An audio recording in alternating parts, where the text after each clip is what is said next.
बीडच्या पाटोदा तालुक्यातील अनपटवाडी गावावर निसर्ग कोसळलाय। वरुण देवाच्या प्रकोपानंतर गावानं दहशतीचं सावट अनुभवले।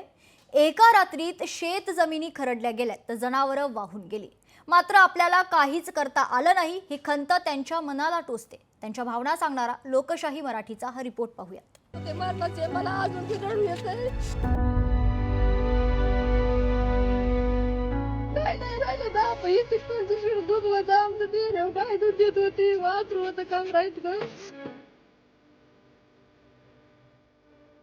जनावर गेली आणि काळजावर ओरखडा।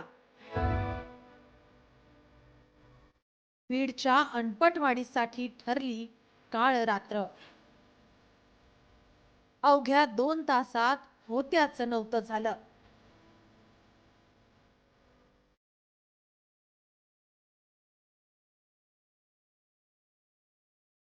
मांजरा नदीला आलेल्या पुरामुळे बीडमधील अनपटवाडीची दयनीय अवस्था झाली आहे। गावातील लोकांनी कधी विचारही केला नसेल की यंदाचा पाऊस त्यांचं सर्व हिरावून घेईल।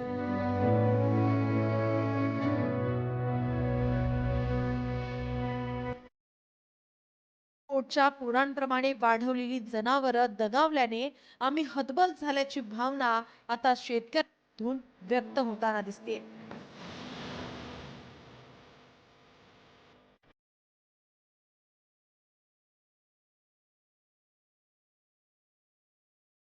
रात्री अचानक पाणी भरलं, जनावरं वाहून गेली, मात्र त्यांना वाचवण्यात काहीच करता न आल्यानं महिलांच्या अश्रूंचा बांध फुटलाय।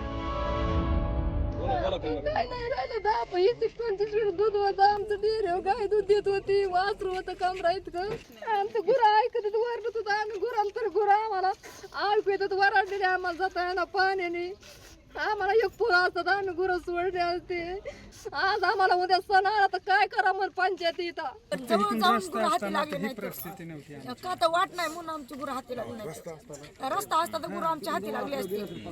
आम्ही 8-10 बाया घेऊन निर्बळ सोयाबीन काढली आम्हाला त्याच्यातली एक काडी सुद्धा राहिली नाही आणि काही लेकरं 2 एकरमध्ये सोयाबीन काढून बिचाड घातलं होतं काहीच राहिलं नाही। 50 पेक्षा जास्त गाई म्हशी आणि बैल तसंच 70हून अधिक शेळ्या वाहून गेल्याने एका रात्रीत होत्याचं नव्हतं झालंय।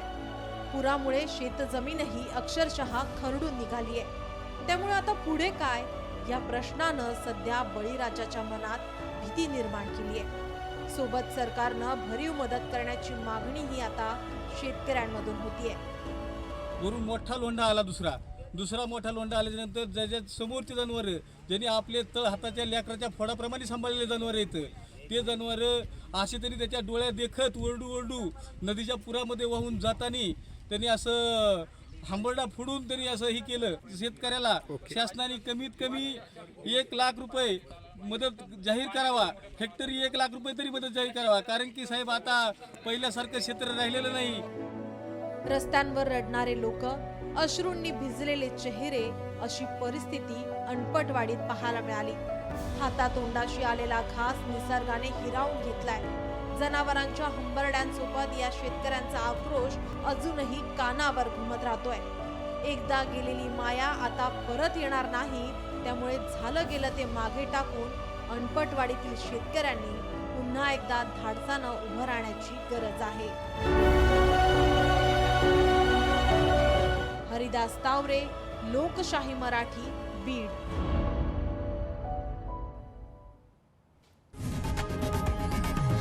लोकशाही मराठी ऐका, पहा, जागरूक रहा।